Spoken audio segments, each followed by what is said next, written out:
So those of you who don't know me, my name's Chris Scot. I'm the operations director here at Outdoor Recreation Northern Ireland. Standing in today, unfortunately, at relatively late notice for my colleague Elizabeth Annett. Elizabeth is very much the champion within ORNI for POMNI and our research, but for unforeseen circumstances isn't able to join us today. But it's been great. We have 78 folk registered for the webinar today, which is great. Now, typically, as things stand, we normally get about 60% of those will attend on the day. The others just want to get the insight into the video that's shared not long afterwards. So you can hear, and apologies for the beeping. That's folk joining as I talk here, but hopefully that'll quiet down in a wee second. So great to have so many registered and so many interested in this really important topic for the outdoor recreation sector. And we've folk registered across the public, private, voluntary, academic sector, again, both north and south, and indeed across GB. So great to have so much interest in POMNI and the various findings of the overview report, indeed, and then some of the deep dive analysis. So Ethan, if you want to just move on to the next slide there for me, please. So just to give you an overview of the running order then, so I'm going to give you, obviously we launched the POMNI headline report back in March 22.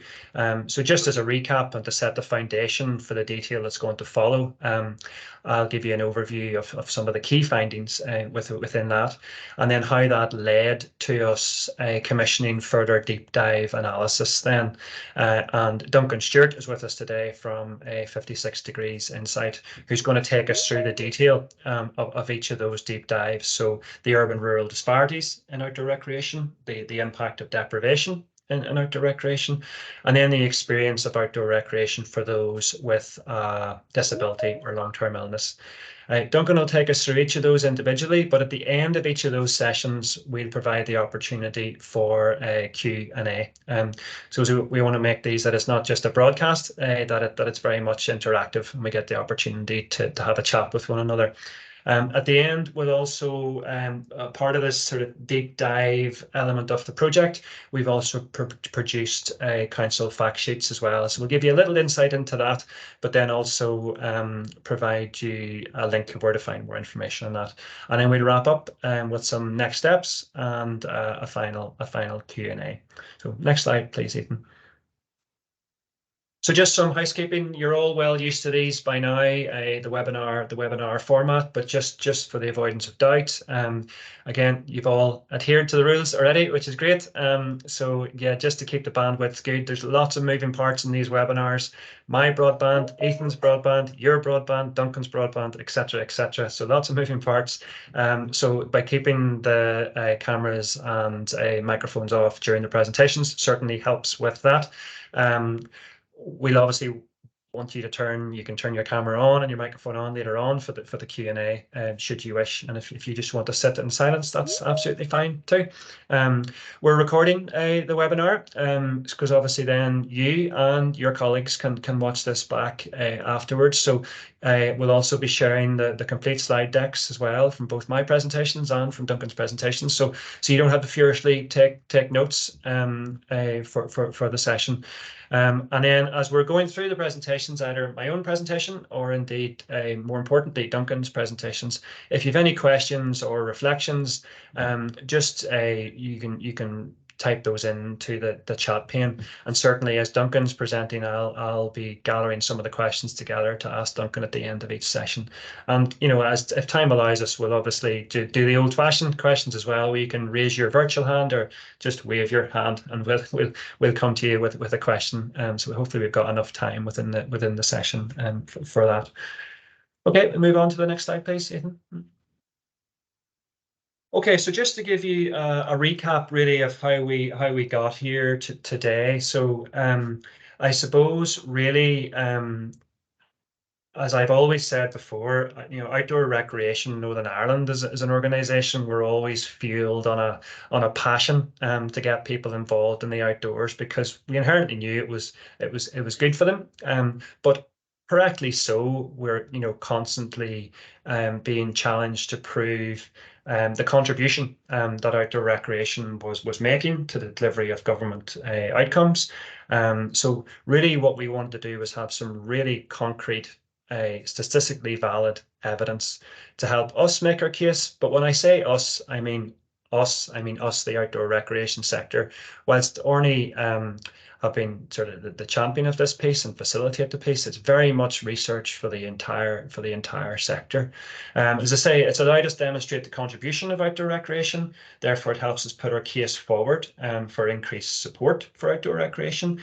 Very importantly, it helps us measure progress and understand the impact of our work. And when I mean our industry's work, and therefore it makes us helps us make confident decisions around policy and investment, participation programs, and so on, moving forward.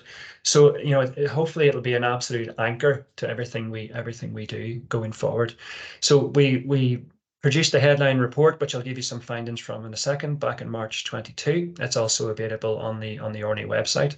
And then earlier this year, in June 23, we launched the Green Space Map for Northern Ireland. So that's a map that spatially presents where all the green space and trails are within Northern Ireland. So increasingly, as we move forward, those two pieces of research will sing and dance together. They've been commissioned as separate projects, but it's obvious to us as we analyse the findings how much they can contribute to each other to make a case for outdoor recreation moving forward.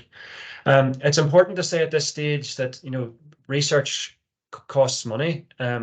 It costs money and it costs time, and we've been very grateful to the support that both projects were commissioned by SORG, the Strategic Outdoor Recreation Group, but specifically they've been grant funded by DAERA via NIEA and their Environment Fund, and also with match funding from Sport NI. Indeed, the Green Space Map also received match funding from DFI. So that support is absolutely critical to provide this data and these analytical tools, and we'll talk more about what the funding looks like for that moving forward. So that's how we got here today, and I just want to now on the next slide give you an overview of some of those key findings.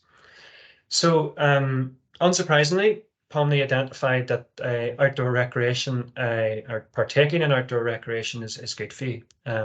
So the survey, which was an omnibus survey, we carried out 6 waves of surveys in 2021 and 2022, and that interviewed a total of 6,000 people. So a really statistically valid piece of work, which was critically important for us to do. And that showed that 78% said that partaking in outdoor recreation was good for their well-being. 67% said it was good for their health and fitness, and 41% recognised that the benefits and the motivations of connecting with nature. So actually, we have about 1 in 4 people are actually meeting the CMO guidelines, physical activity guidelines, by outdoor recreation alone. So positive as an overview. We'll get into a bit more detail as we move forward. But first, we're going to show you just a very quick infographic video just to give you some of the key highlights.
Okay. Okay, so as you've seen there from the infographic, we obviously start off with that broad good news. The outdoors is good for you. It's good for your health and well-being. It's good for the economy. It provides savings to key organizations like the NHS. But obviously, as the video moves on, it demonstrates therefore that there are still considerable challenges that we have to meet. So the benefits of outdoor recreation fundamentally aren't being realized equally across society. Um, and I'm going to give you a brief overview of some of that now, but really that's what led us to the commissioning of the deep dive analysis, which Duncan's going to talk us through as we move on into the session. So in terms of inequalities and participation, I mean, you can see there from the slide that in general, 71% of people visit the outdoors at least once a week. But if we moved into those more deprived areas, that drops down to 62%. Um, and then even lower, 50% if you're unemployed.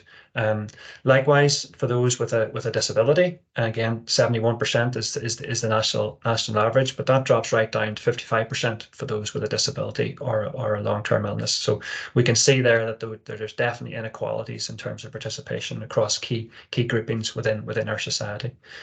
Next slide, please, Ethan. It probably comes as no surprise that the closer you live, particularly within walking distance to green space, means that the higher rate of participation within the outdoors. So again, it really shows there is disparity in key areas around that. So those that live within that shorter walk, particularly, will engage with the outdoors much more regularly. And if we look at that on the next slide, from an urban and rural perspective, it shows that the change is quite stark. Next slide there, please, Ethan. So if we look again, so 72% of people, nationally, 72%, the average is the local green space is within easy walking distance. That actually increases when you come to an urban area. So say an area like Belfast, for example, here, we're actually spoiled with green space, ironically. And that increases to 79% in urban areas. But as we move to rural areas, that decreases quite significantly, that only 57% of people are saying that they have local green space within easy walking distance. So again, quite a rural and urban disparity there within our society. Next slide, please, Ethan. So it's important that we set targets to change that. And one of the key pieces that we have been working on with industry stakeholders over the last couple of years has been to set a target for an annual increase of households which have a quality green space within a 5-minute or 400-meter walk from their household. That's proposed within the draft environment strategy. It's captured within the Northern Ireland Environmental Statistics Report, and it's something we're working heavily to try and get included as an indicator within a new programme for government when that comes around. So again, it shows the strength of having the research to back up such convictions and targets moving forward, because we have a baseline now and we can continue to monitor that into the future. Next slide, please, Ethan. As I said, the POMNI is one aspect of our research tools now. Another key research tool is the Green Space Map that was launched in June. And again, what it also helps demonstrate, you can see the various green spaces and off-road trails marked on the map there. We'll provide a link to that map and information later on if you haven't seen it yet. But again, it shows there that just less than 50% of nationally, just less than 50% of households meet that 400-meter target. So they have green space or trails within 400 meters of their house. That increases again in urban areas to 59%, but starkly decreases down to 10% within rural areas. So again, the green space map helps us, it measures it in a different way, but helps us back up those convictions about the disparities within society. Okay, well, I think that's given hopefully a good overview of how we've got here today in terms of the headline report for POMNI, and also how the green space map has also contributed to that. As I said, you know, those key areas then that a rural urban, that a folk with a disability or long-term illness, and then also impact of deprivation. Those were the three key areas then that really came out as key areas of challenge within the POMNI report. So therefore, it was prudent for us to commission further research then, and we've worked very closely with Duncan and his team at 56 Degrees Insight they led out on the POMNI piece of work for us, but they also have undertaken a deep dive analysis as well. So what we'll do now is we'll go through each one and leave some opportunity for questions at the end. So Duncan's going to first of all talk us through the urban and rural disparities, and then we'll, like I say, encourage you to ask your questions in the panel. Or again, we'll have some time for hands up at the end of Duncan's session. So Duncan, without further ado, I'm going to hand over to the absolute expert in this detail and let you talk us through the deep dive analysis for the urban and rural disparities. Thanks, Duncan. Brilliant. Thanks very much, Chris. And good. Thanks very much for inviting me to speak today at this session.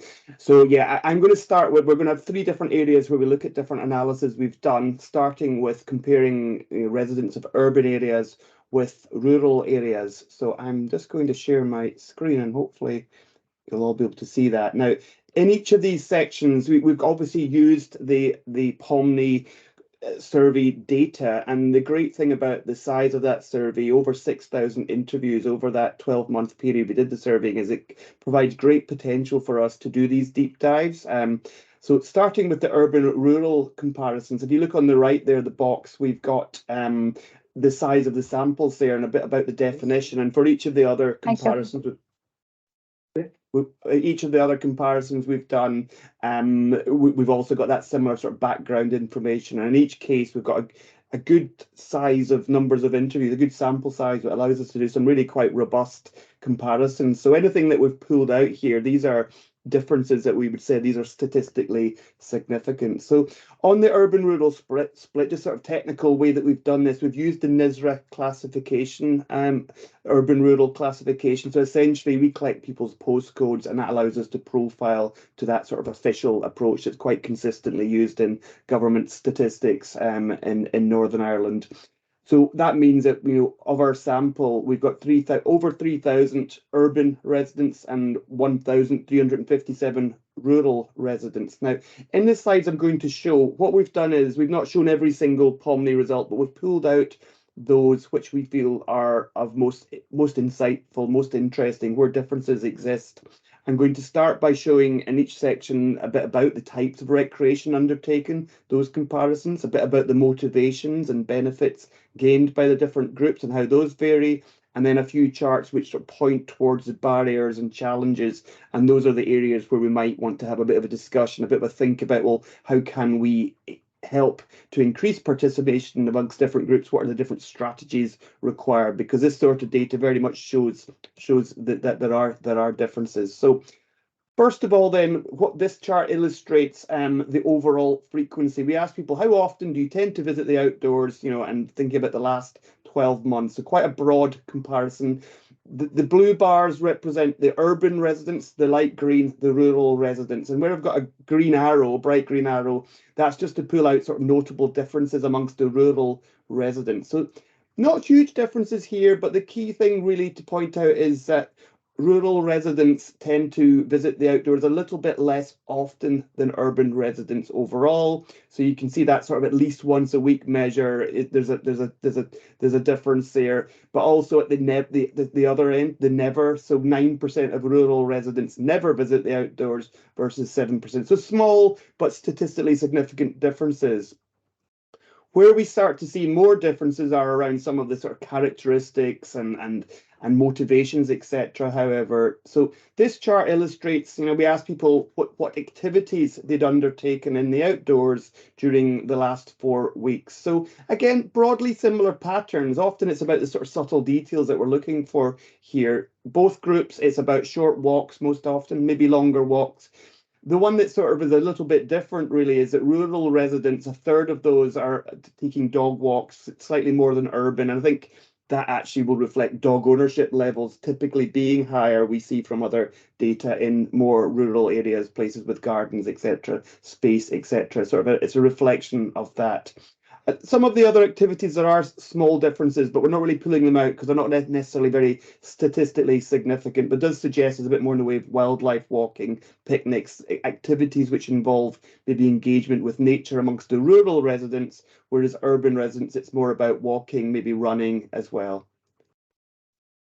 Now, going into places visited, increasingly there are differences in the profile when we compare urban and rural, and logically, this reflects what is sort of available to people in their local area. So the urban residents, the blue bars, you can see higher levels of visit taking to paths, cycleways, bridleways, also much higher levels to urban parks in towns and cities as well, and other open spaces in town or city. The rural residents, so their share of visits taken to woodland or forestry are also to sort of more general open spaces in the countryside, or on the right of the chart there, farmland are all higher. So quite big differences there in terms of where people are visiting. Urban residents more likely to maybe going to more areas which are more assigned for outdoor recreation, such as recognized paths, recognized parks, etc. Whereas, rural residents, we can see it's more generic sort of farmland, other open spaces in their vicinity.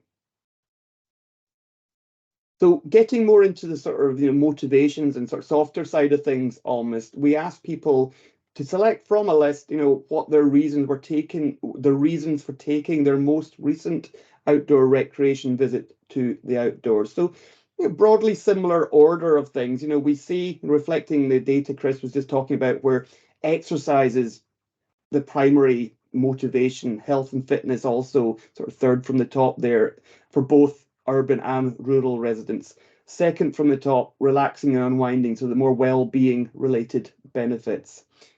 If we start to compare rural and urban, though, there are some differences. So, I think we've got, for the start, exercising a dog is higher, reflecting that activity-related and dog ownership data that I talked about a moment ago, but also maybe reflecting the places visited. The more sort of nature-related benefits are slightly higher amongst rural residents. So, enjoying scenery and wildlife, spending time in nature, finding peace and quiet, all sort of over-indexed to some extent amongst rural residents versus urban. Whereas the flip side is that the urban are slightly more likely to be about health and exercise, and sort of maybe a bit more of a functional reason to get out and get fit, have a jog, have a walk, rather than just spending time in the nature. So some differences in why people are taking visits.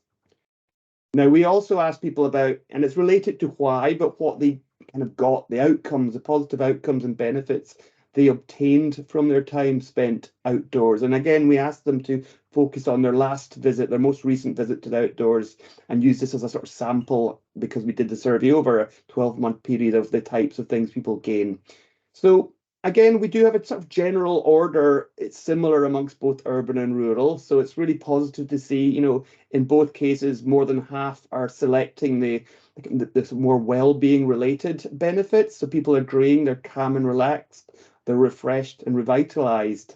The differences between urban and rural, I think, are quite interesting. There's a bit of higher level of the sort of social family connection amongst people in rural areas than urban, and also feeling closer to nature. So that feels like it ties in quite well with the activities and the places people are visiting. So there's sort of higher level of that level of benefit coming through amongst rural than urban, where perhaps it's maybe a slightly less natural place. It's a path, it's a bridleway. Hopefully there is nature and green spaces around them, but maybe slightly less intense than the woodland and countryside visited by rural residents. It's all very positive results so far. We can see the frequency, the activities, the different motivations, and the benefits coming through amongst both groups. You know, it certainly shows amongst those who do take visits, who can tell us about their last visit, there's a lot of good news in both amongst urban and rural residents. Now, the survey then also asked those people who visited the outdoors less, typically visited less than once a month. So, you know, the proportion of the sort of subsample of respondents who were not the frequent visit takers or even didn't ever sort of consider themselves as people who would visit the outdoors. And we asked them, again, we had a list of possible options. We allowed people to say other options too. What are your reasons for not visiting more often? So bad weather, surprise, surprise at the top, you know, but, you know, that always comes up in surveys about outdoor recreation as one potential barrier. But when we look further down, we also see quite a number of barriers where there are quite interesting differences between the different groups. So I'll start on urban, first of all. The reasons more likely to come up as barriers amongst urban residents are being worried about safety and having concerns about where they're allowed to go. So you can see those exist amongst some rural residents, certainly, but they're more likely to exist amongst urban residents. Also, further down, still focusing on urban residents, they're slightly more likely to say they just don't like going out on their own, or they're not interested in visiting out the outdoors. Focusing more on the rural residents then, so you can see with the green arrows pull out these differences. Oops, sorry, let's move forward on its own.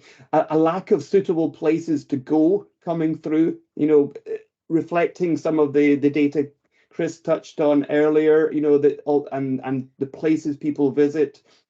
There's a perception amongst a fifth of this group that there's a lack of places to go. Despite being in a rural area, there's little in the way of places they can take part in outdoor visits. Physical disability or poor health also coming through slightly more strongly. We'll talk more about disability in the later analysis we've dug into.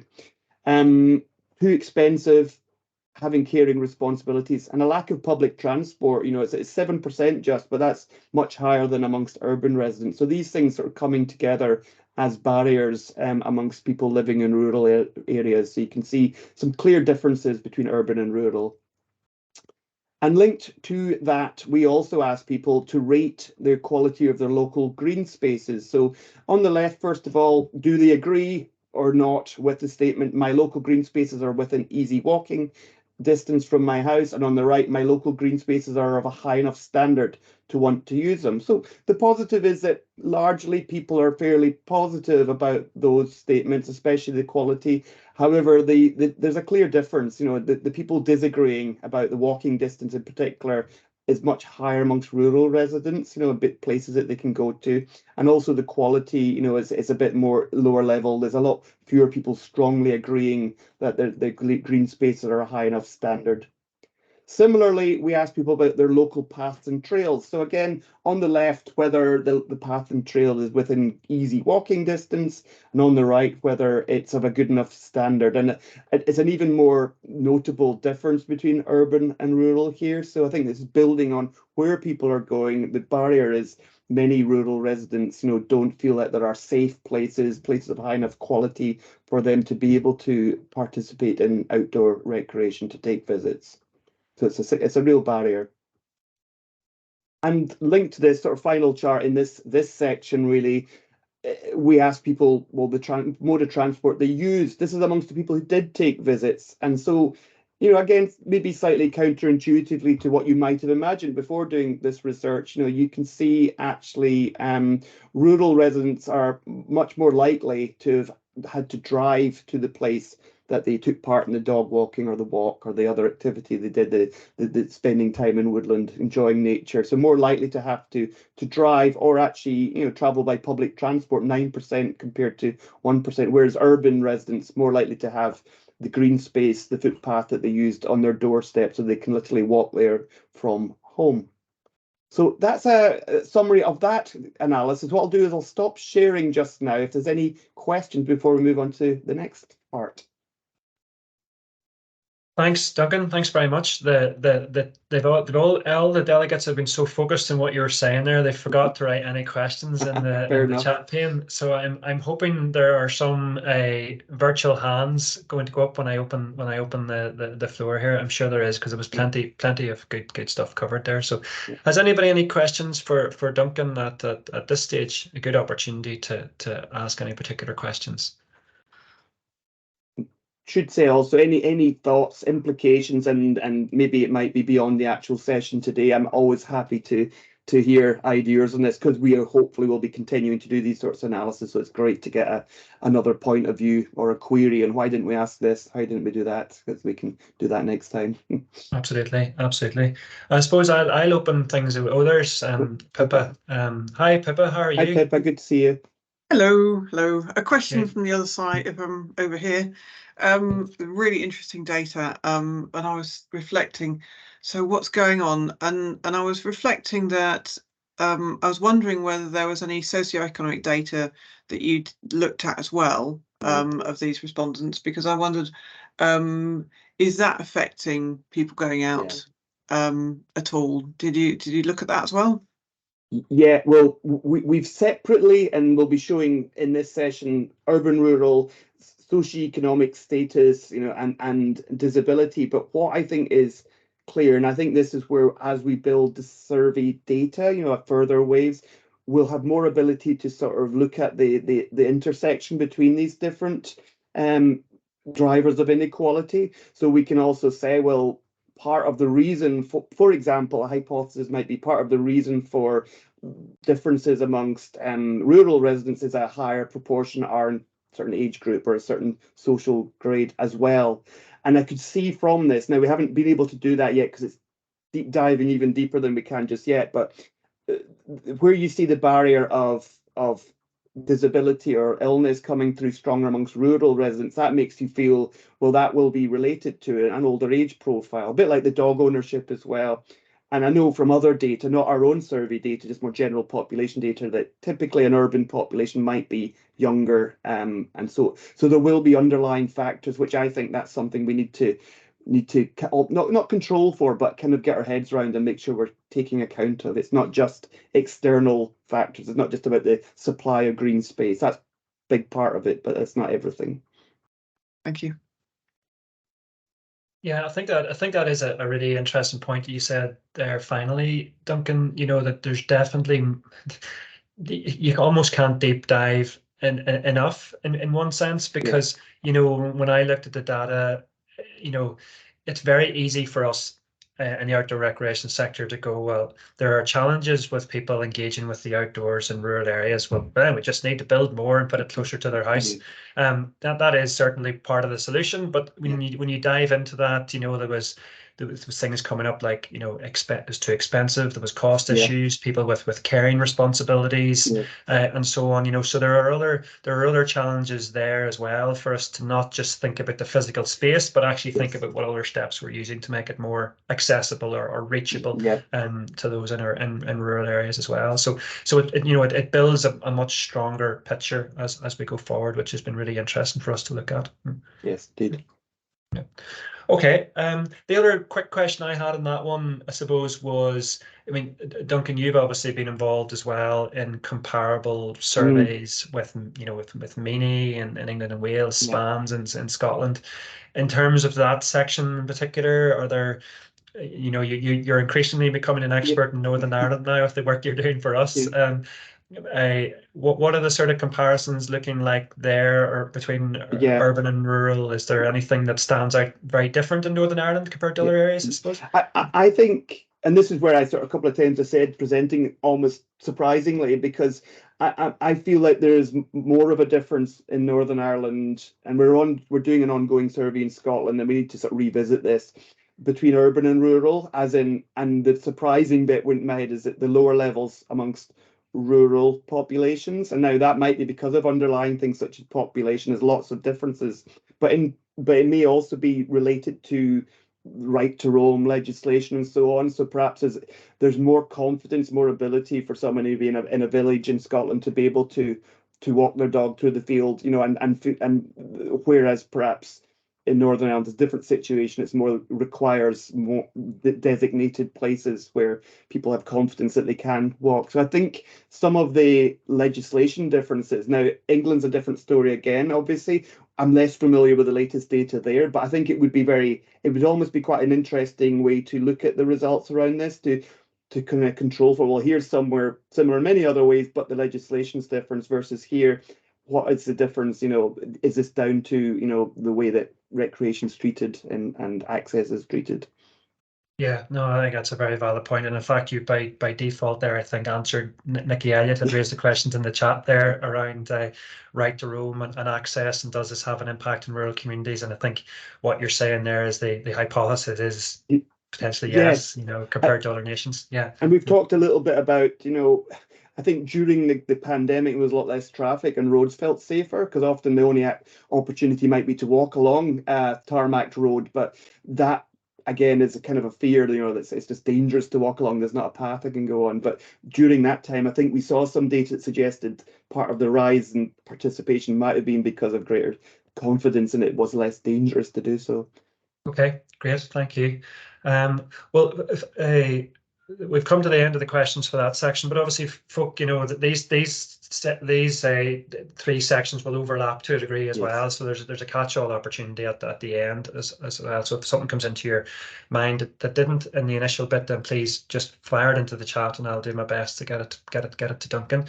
So Duncan, we're working you hard today. I'm going to pass it back to you again to talk this time about the impact of deprivation on outdoor recreation in Northern Ireland. Thanks, Duncan. Great, good. Okay, so similar format. Some results, we've sort of presented different results from the survey because we've literally gone through all of them and sort of thought, well, what are the key ones to show? But there are a lot of overlaps in terms of what we're seeing. But so in this case, though, just when you've got used to the color scheme, we've got in blue I'll explain what these definitions are. ABC1 socioeconomic groups, and in green DE socioeconomic groups. Now, this split, some of you might be familiar with it, is a kind of fairly standard way of defining people's socioeconomic status. It relates to the chief income earner's occupation. There are many other ways of doing this, some more complex than others.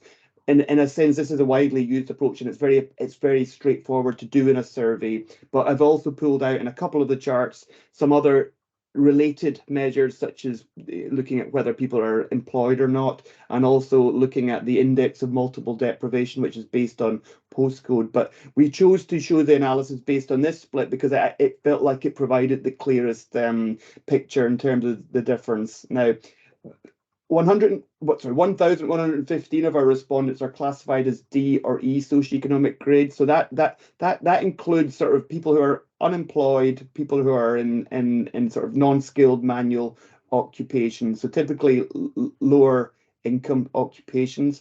And then 4,000 are in A, B, or C1 grades. So that's the more sort of senior managerial occupations. Well, I guess in the past it's not the right terminology. It might have been more classified as white collar types of occupation, but typically higher affluence, more economic rewards, I suppose, for those occupations. So we're comparing those groups. There is also another group in the middle, but we deliberately are comparing almost the opposite ends of this sort of spectrum in order to allow us to see and pull out the differences. Now, what we've done here is the little blue arrows, they signify whether there's a notable difference amongst the DE socioeconomic group here. So first of all, again, starting about this just broadly, level of frequency of visits to the outdoors. So here we can see, and it's a larger difference in our urban-rural, we begin to see that 64% of people in the DE groups visit the outdoors at least once a week, a lot less than the 78% amongst ABC ones. And you can see the real difference in the scale of the bars. Whereas at the other end of the scale, 13%, so over 1 in 8 people in the DE groups never visit the outdoors, which is more than double the 6% that we see amongst ABC ones. Also at the bottom there, we looked amongst unemployed people, so a different measure.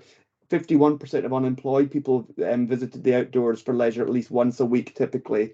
And that compares with 78% of those who work full or part-time. So some clear differences there. And then if we go on to, well, amongst those who do take visits, what activities have they done in the outdoors in the last 4 weeks? So there are some differences. I mean, short walk and stroll is always going to be the sort of top level. But actually we see that amongst the DE socioeconomic groups, the participation in longer walks, rambles, anything that lasts more than an hour or more than a couple of miles, is lower. Dog walking is actually slightly higher, marginally higher. Sorry, actually, other way around. Dog walking is slightly higher amongst the sort of ABC ones and more affluent groups, but the activity which is higher amongst the DEs, amongst those who are taking visits, is playing with children at parks, so going to outdoor places to entertain kids and spend time with family. So some differences there, and those differences in activities sort of come through in terms of the places people are spending time in. So what you can see quite clearly here is the types of places visited to stand out as more likely to be visited in the visits taken by the DE socioeconomic groups. So that's parks and towns and cities. The top sort of answer amongst that group, the most important resource for outdoor recreation amongst sort of lower socioeconomic groups, is urban parks and cities. Very, very important. And also on the right there, there's higher levels of visits to children's playgrounds, so linked to that activity. And we also saw, when we looked at separately unemployed people, a big overlap there in different groups, of course. Urban parks also an extremely important asset amongst that group. Whereas the flip side is people in the more affluent socioeconomic groups more likely to spend time on the beach, coastline, mountainous hills, travelling maybe further from home or living within the vicinity of a wider range of types of place, rather than sort of places that are maybe on their doorstep. The motivations. Again, we've got a general similar pattern, and we're always looking at sort of subtle differences here to try and understand, the different groups. So, but I mean, the positives is, and these are all very positive, the reasons for taking visits continue to be about exercise, relaxing and unwinding, health and fitness. Those are the top three amongst both ABC ones and DEs. But you can see health and fitness, it's quite a lot higher amongst ABC ones than DEs. Amongst DEs, there are a couple of ones which stand out. Now, to entertain children or a child or children, that one's the one that's sort of most significantly different. So links in with the activities done, the places visited, maybe a bit more of a functional reason to get the kids out to be exercised. Also, to find peace and quiet is slightly higher, and that actually links in with, I didn't pull it out there, but there's sometimes a little bit more about wildlife and nature, slightly so amongst this group. But I think the key finding from this really is it's a bit more about sort of functional things such as spending time with children. Exercising a dog is equal for both groups. So I think levels of dog ownership are pretty similar from other surveys that we've looked at, and that's sort of an equally likely to be a reason.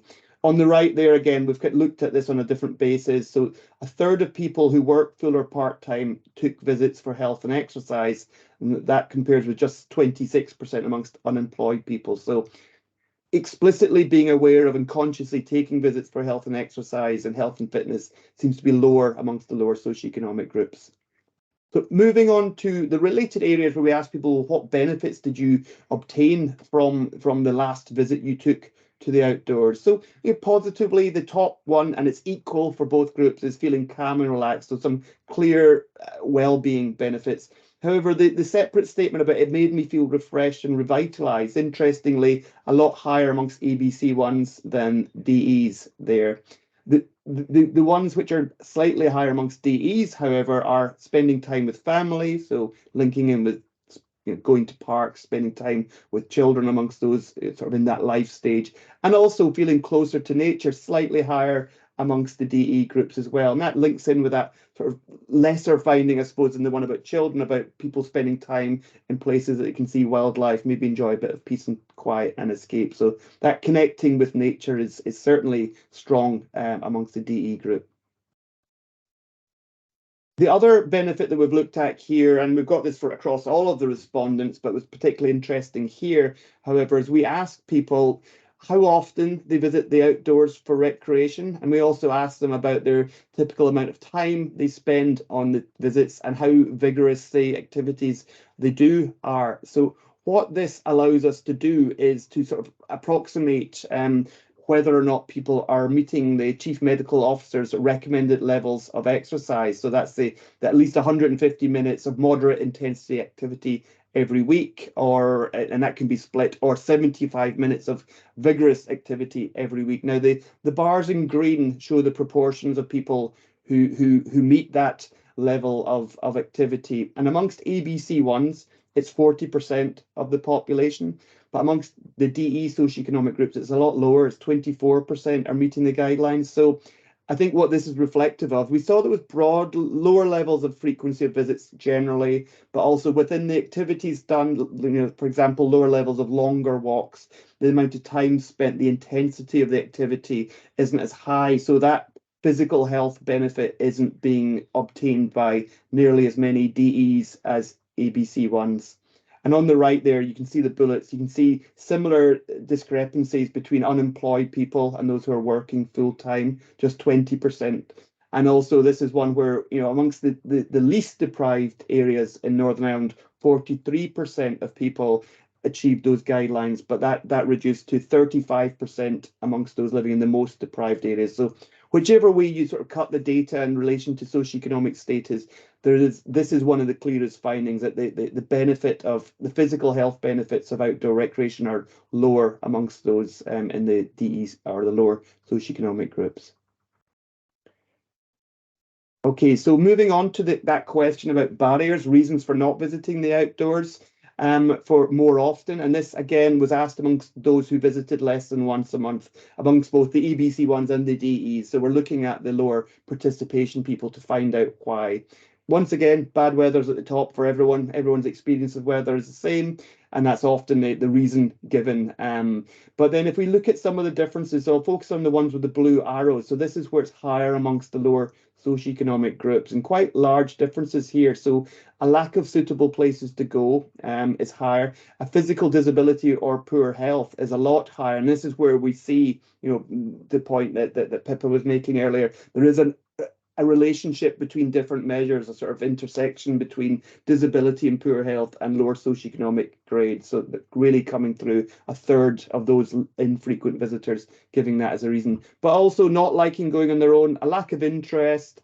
Further down, too expensive, having young children, a lack of public transport, and the bottom one, it's this 6%, but it's 3 times more likely to be chosen by DEs than ABC1s. This isn't something for people like me, so just feeling like it isn't relevant. And similar, that answer, not interested, is a kind of similar sort of answer. It's just people feeling like this isn't really for me.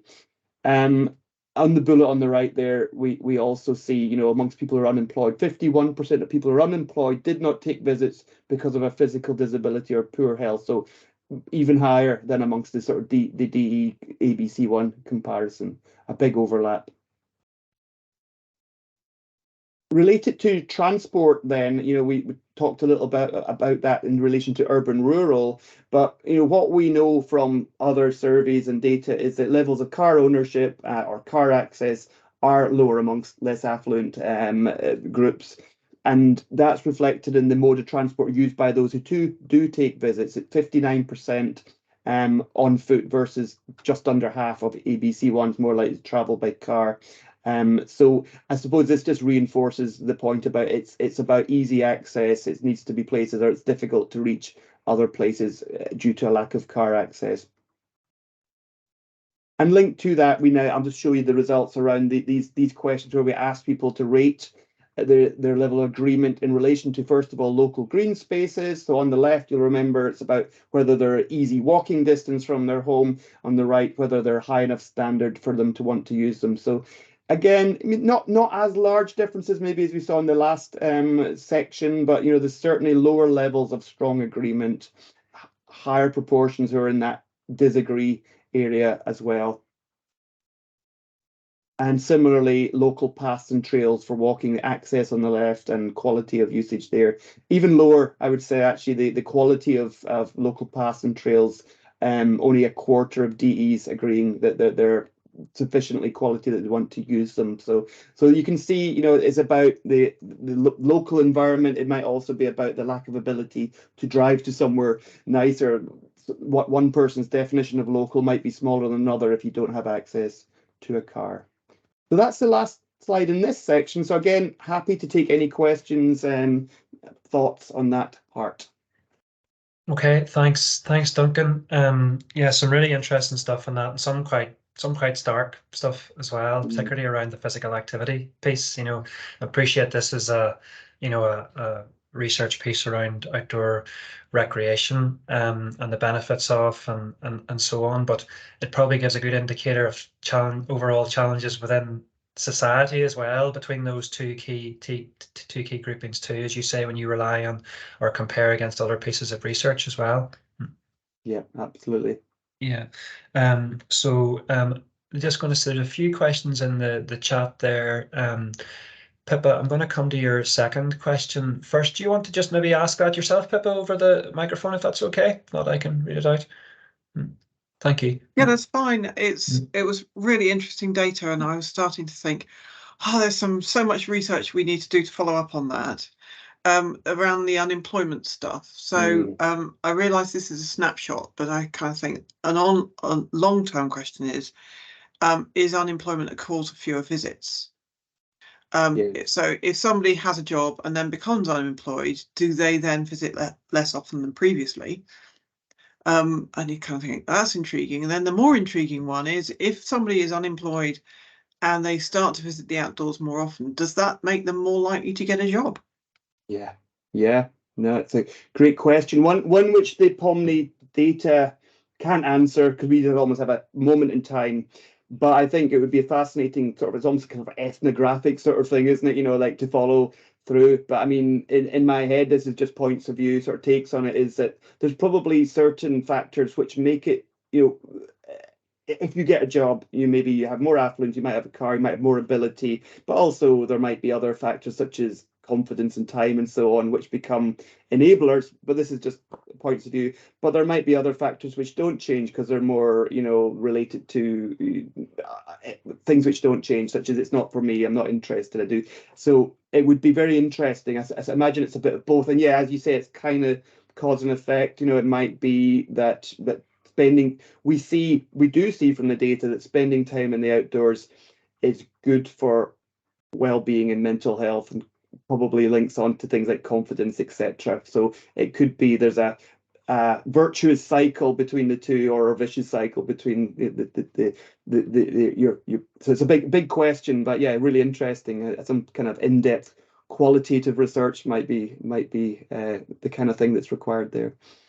Yeah, no, thanks, Pippa, for that question. And again, I wonder, is there some, a bridge or halfway of the position of volunteering in the outdoors there as well? There's obviously a jump between being unemployed and being employed, that volunteering can provide benefits of being in the outdoors, but also, as you said there, Duncan, provide those sort of confidence benefits as well, that may assist. So there's probably something in that too, of specifically volunteering in the outdoors as much as participating in the outdoors too.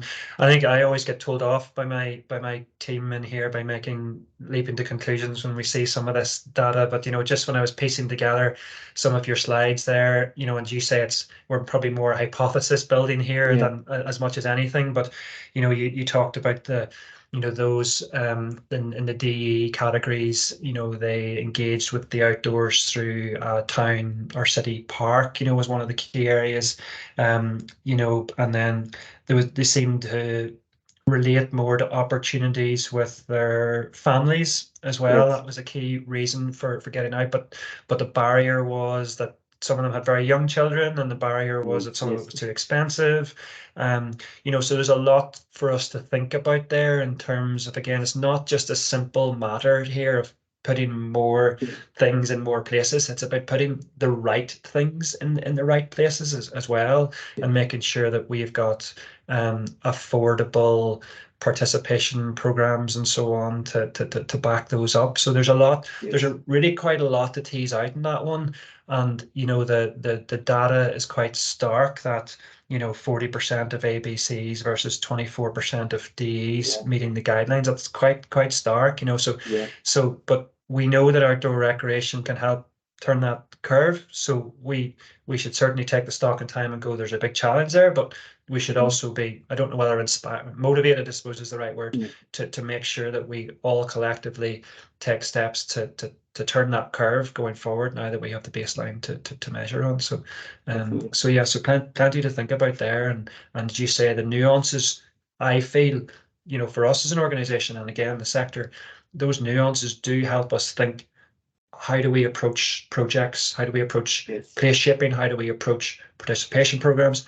How do we communicate?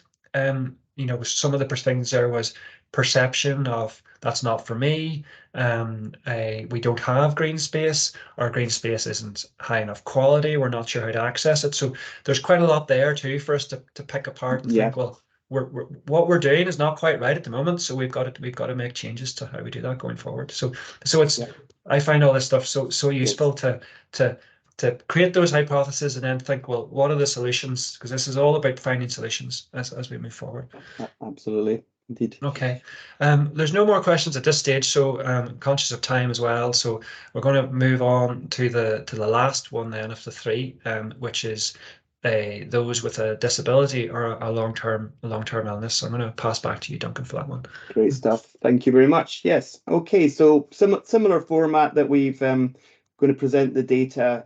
So this time, just as a sort of technical point, the way in which we've defined the group that we're looking at, we asked a fairly standard question. It's used in the census, etc., asking people if they had a long-term or disability or illness. And so 1,173 of our respondents said that they did have this. So it is a large subgroup of our sample, and you know, as with the others areas, there is a higher proportion of people within that group who are maybe our older age group, and there will be differences, you know, such as, you know, an overlap, a sort of intersection with some of the other areas we looked at, such as socioeconomic status here. But we're very much comparing, you know, for simplicity, to pull out the figures, people who said, yes, I do have a long-term illness and disability, which is the blue bar, with people who didn't agree with that statement, said, no, I don't have a long-term illness or disability, which is the green bar. And the orange, the yellowy orange arrows I put in there just to sort of flag up some of the differences between those groups. So first of all, that big picture frequency of visit taking, and this is the group where, as we've gone through the different, not really on purpose, you know, we're now in the group who are least likely to take visits once a week. 60% take visits once a week, compared with 78% amongst the rest of the population. And on the right there, the nevers, it's 13%, so who never take visits, and you also have higher proportions who it's once or twice in 12 months, so it's very infrequent participation. Also, the little bullet at the bottom there, sorry, 68% of people with someone else in their household with a long-term illness or disability visit the outdoors at least once a week. So that's kind of halfway between those who do and those who don't themselves. It shows that, and again, it could be related to sort of factors such as their own age profile, other factors related, but it does suggest, and this is another area, that caring responsibilities also have an effect upon your own personal participation in activities such as outdoor recreation. In terms of the activities undertaken, so what we can sort of see here is across most of the activities, and this question was, which of these have you done in the last 4 weeks? But reflecting that general lower level of frequency, a number of the activities, the lower percentages of those with a long-term illness or disability had taken part. In particular, including the one at the top there, short walks or strolls, sort of less than 2 miles, but also longer walks, playing with children, running and jogging, are all lower levels. A number of the others, it's a similar pattern, but not as significant. Now, the one activity where there's a different pattern, which is positive to see, is wildlife watching. So, you know, it's still a minority, but people with a long-term illness and disability are somewhat more likely than those without to say that was the activity they undertook. And also dog walking, these are essentially equal levels. So, and I think, you know, often think with these sorts of surveys, dog ownership is a wonderful thing in terms of, you know, it is often a driver, a reason for you know, outdoor visits and exercise amongst a whole wide range of groups, and equally so amongst those with and without a disability, we can see in this case.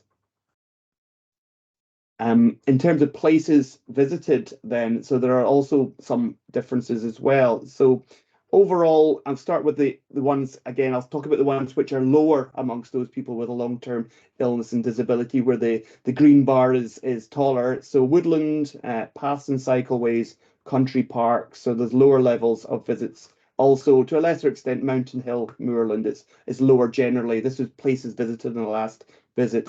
However, the profile of visits taken is quite different in terms of slightly higher usage of parks and towns and cities. That is the most used type of place amongst people with a long-term illness and disability. And also, interestingly, river, lake, or canal. Now, that might reflect the places that people live, or the accessibility, the ability. So I mean, it's quite a broad category, river, lake, or canal, but you can imagine, you know, accessible locations perhaps that have been developed by Waterways Ireland and so on may well be more appropriate and suitable amongst different certain people than others. Looking at the motivations, and some of this sort of linked back to the activities undertaken. So the first one to pull out is that motivation of exercising a dog is higher amongst people with a disability than without. So dogs are, relative to other groups, more important as a sort of driver or reason to take visits to the outdoors. Most of the other motivations are slightly lower amongst people with a disability than those without. So getting exercise, it's still the top one, but you can see it's lower, the blue bar. Health and fitness as well, it's lower. Relaxing and unwinding, the second one from the top, though, that's equally important. So well-being is a motivation. It is a key reason in whichever activities are done. Whether and also slightly higher amongst the people with a long-term illness, perhaps linked to that well-being benefits, is scenery and wildlife, finding peace and quiet. Also, you know, important drivers, important reasons amongst people with a long-term illness. So we're seeing it's about dog walking, but it's also about relaxing, unwinding, escaping, enjoying scenery and wildlife as much as possible. In terms of those positive outcomes from visits then as well, so these are, you remember, it's we asked people, what did you gain from your last visit to the outdoors?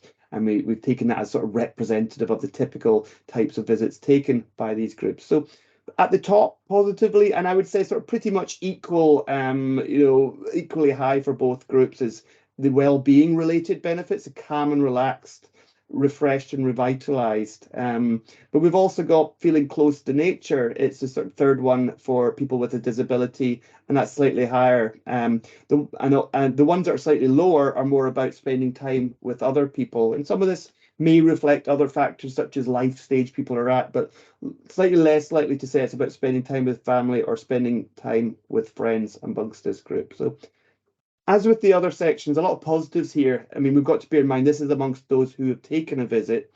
We're going to come on to those who don't take visits and their barriers, but when visits are taken, lots of positives gained, especially around about sort of the well-being area. Now, you'll recognise this chart from the last section, and so we've got people with a disability on the left and people without on the right. And again, we looked at the sort of level of to what extent people were achieving the CMO target guidelines based on the responses to the survey and achieving it via outdoor recreation.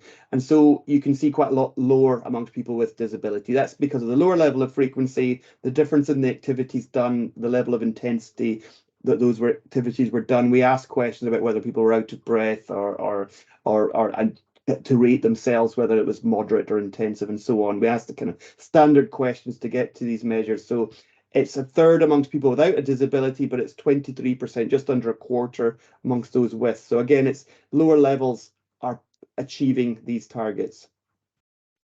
Now, going into the barriers, and some really quite big differences, but related to the group that we're talking to, perhaps not surprising, really. So people have told us they have long-term illness and disability, so it's not surprising to see amongst those who visit less than once a month, having a physical disability or poor health is much more likely to be a reason for not visiting more often. Some of the other differences, though, aren't directly just related. They're not exactly related to physical health or poor health. So Worried about safety is higher amongst people with a long-term illness, a lot higher than those without a long-term illness.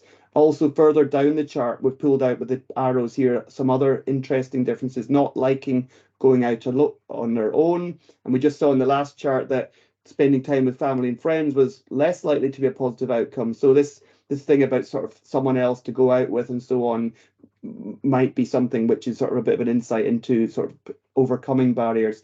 Too expensive, also somewhat higher, at 1 in 10 people with an illness or disability giving that response, more than double amongst those without. Lack of public transport, so again, about accessibility, having caring responsibilities, having young children as well, so other responsibilities, including caring. Further down the chart, you see somewhere the green bars higher, and these are the ones which are more typically the barriers, the reasons given amongst other groups, such as being too busy at work, too busy at home. These are less likely to be given as reasons. So some big differences, some to be expected, but some maybe are slightly, new findings essentially against what we might have seen, or certainly give evidence to what we might have suspected. And the next couple of charts, again, it's just really looking at those ratings of green space and paths and access. So the long-term illness disability group are on the left of the chart, which is a different way around from the last ones. Apologies for that, it's slightly confusing. But essentially what we can see here again, in terms of green spaces being of a high enough standard on the left and with an easy walking distance on the right, again, lower levels, a lot more sort of reds and ambers amongst people with a disability. So that backs up sort of what we saw with the previous barriers question. And also it's a similar picture in relation to the accessibility and the standard of paths and trails for walking, running and cycling as well. So lower levels as well. So backing up that really is a challenge that we need to face. So I'm just going to finish off. This is my final slide. I mean, we've covered a lot of ground in terms of the three different groups, and just really this one grid, and we will send you these slides afterwards as well, I should say, kind of just summarizes things, thinking across the different groups. So we saw how rural residents, all three groups have lower levels of weekly visit taking, but especially amongst the sort of people with a disability, and especially among C2DE social grades. We saw how the different activities and motivations varied. You know, dog walking in all three groups is more likely to be a motivation, or is a very important, more so amongst these groups than amongst the rest of the population. So it's a really key thing, you know. But also rural residents about scenery and wildlife, you know, and well-being. C2DEs, we saw it's maybe more likely to be about family, kids, entertainment, as well. The places visited, you know, we saw how rural residents, often it is the places near to them, but, you know, coming onto barriers, there was a feeling of a lack of places to visit. Similarly, to C2DEs, it was more about places maybe in close vicinity because of a lower car ownership, potentially urban parks, playgrounds, spending time with family, but also a feeling of a lack of places, a lack of interest possibly as well. And all three groups, we've seen, you know, that below average rating of local paths and green spaces, perhaps always for slightly different reasons and drivers, given they're in different places and they have different barriers. But certainly that overall hypothesis of that greater access does feel like an enabler of increasing frequency of visits and ability for people to gain the health benefits and well-being benefits we've talked about. So I'll stop sharing for final time now, and yeah, happy to take any questions on that section. Okay, Duncan, great. And I think that last slide indeed is almost a bit of a call to action for the sector. Those insights are very powerful. You know, it's obviously you know, that's why we did the deep dive piece of work. We identified those three areas as the areas of key challenge. And you know, those insights are really useful to inform our decision making as we go forward. Not easy challenges by any means, but challenges that we as a sector need to take on. Absolutely. So it's really useful to have the data there and the insights there to back that up. Are there any final questions from anybody at this stage for Duncan? Appreciate we've covered a lot there. It doesn't even need to be a question. It can be an observation on what you've heard. can see a few hands going up there. Just bear with me, so it's just fallen off my screen. Mike McClure from Sport NI. Hi, Mike. Hi, Chris. Thanks, Hi, Duncan, for that and for all the data so far. It's been really fascinating. I was really interested, just maybe personally, in the fact that the increase in the number of people with disabilities who are participating at a lake or canal or river, that actually really surprised me.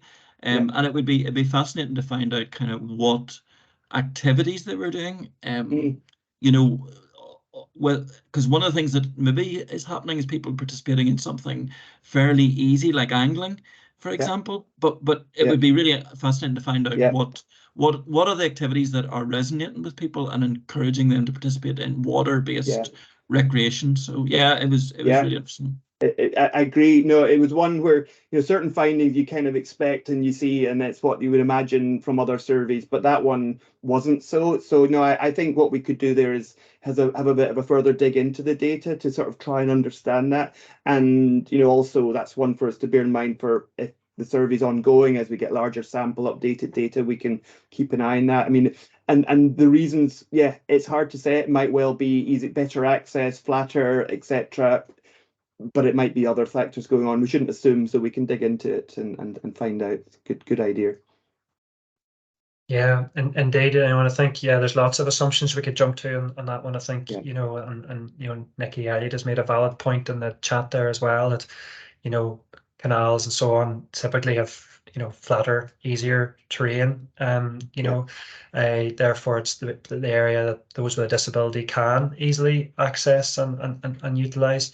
You know, another hypothesis from me would be, you know, you have something like the lag and towpath, you know, between Lisburn and Belfast here, big population, probably quite a high population of those with a disability along that area that might just be a key driver for something like that as well. But again, that's me leaping to conclusions. We need to find the bit below that. You know, I think also for us it'd be maybe just thinking as you're going through it there. So folk with a disability are accessing, you know, rivers, parks, canals at a high level. It might be interesting because maybe because they can, and maybe because those facilities lend themselves to that.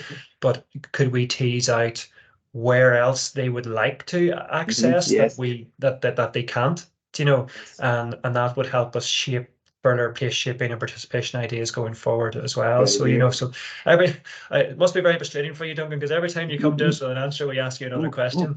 All research creates questions, you know, answers questions, but also makes you go, what about that? And I mean, and that where else? I mean, that's the kind of thing where I know in previous years, and I think it was in Wales, we had a kind of latent demand type question in a similar survey. It was like, would you like to visit more? Where would you like to go? What would you like to do? And that kind of thing is really interesting. It's a contrast between what's there now and what could be there. And yeah, so I think that's, you know, something else to think about for ongoing surveys. Maybe there's a little bit of rejigging and other questions to ask. Yeah, all good research evolves that way because you get feedback and ideas, and that's what it's all about. Yeah, indeed. Yes, and actually Nikki has brought up a good point there again in the chat of having ratings easily discoverable on our new green space map and out where NI would help. So how accessible are sites, I think you mean, Nikki, there. And so my response to that is watch this space. We're currently dotting the I's and crossing the T's on a letter of offer from DAERA, and we'll match that along with funding from Sport NI. So hopefully in the next, you know, number of months we'll be starting a project that looks at accessible natural space standards for Northern Ireland, and drawing on some good work that's been done across the UK on that as well. Because, as I said, the green space map, as I always said, green is not necessarily great. You can have loads of green space on a map, and that's been backed up by some of this research as well. We can have loads of green space, but people either don't think it's for them, or don't think it's a high enough standard, or it's not close enough. So having standards is important, that we make sure that people have accessible quality green space, and that, you know, part of that quality height mark for want of a better term, needs to include accessibility as well, and that's key from this research. We need to move forward with that. So watch this space on that one. We're looking forward to getting our teeth into that. So thanks for that comment, Nikki. I don't see any other questions there, Duncan. So I'm going to ask one again, very broad one. We talked earlier there about comparators between NI and some of the other broader, your research you do in other areas, and we talked specifically about the challenges of legislation for access legislation for rural communities. Is there anything else broadly that you've seen in the deep dives for Northern Ireland that you thought, that's quite different from what we've seen elsewhere? Nothing that comes to mind. I mean, I think there's a lot of similarities, which is good and reassuring in a sense, in that it kind of shows that there are the patterns that you see coming through in Scotland, England, and so on are similar. I think, I think that sort of urban-rural one is really the one that was kind of less expected, and I think that comes down to the different terrain and so on. I think it would be a good idea, actually. I mean, we're currently 6 months into the Scottish surveys, their equivalent survey for Nature Scot, and I know that there's there's an ongoing survey in England, and I think it would be a great idea to maybe do a bit of a comparison, a side by side, sort of looking at some of the data and are sharing. And I think actually there are some plans afoot. I think Natural England are maybe leading on that, to have a bit more of a discourse, because I think there'll be some really useful insights might come from that. So maybe that's one for us to look out for, and we might get more from doing that in future. No, there are, as you say, there are indeed. There's plans ahead to bring the nations together, so to speak, with their various data, and see what the comparators are and what the individual challenges are. Because I think that is always a useful barometer, that we don't end up in our own bubble, so to speak, in terms of the challenge. Because likewise, if the challenges are similar in areas, then the solutions will be similar as well. So it's better to identify solutions collectively, learning from each other. Yeah, very much so. Okay, I'm just going to wrap up with a few bits and pieces here. So Ethan, do you want to put up the last slides there for me, please? That'd be great.